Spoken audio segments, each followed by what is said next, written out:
bidoga ko bamaze igihe kitari gito barindiriye kuronswa ifumbire barishe ariko amaso yaheze mu nzira. Abo n'abarimyi bo muri zone Kayongozi iherereye mu ntara ya Ruyigi. Uyu ni umwe muri abo barimyi.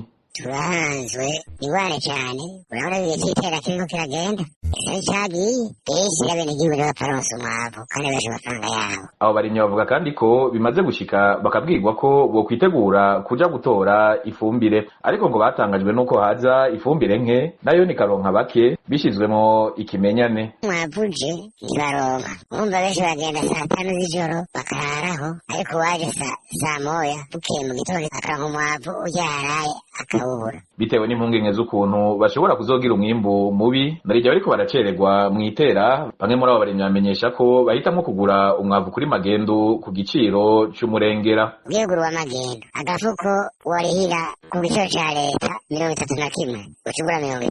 Biragoye cane. Muri rusange abo barimyi basaba bafise ico bokora kugira ingwane y'ikena ry'ifumbire itorerwe umuti kugira ico bakoze mu maguru masha. Mwamenya kandi ko iryo kena ry'ifumbire rimaze no kwidogirwa n'abandi banyagihugu bo mu mihingo itandukanye y'igihugu.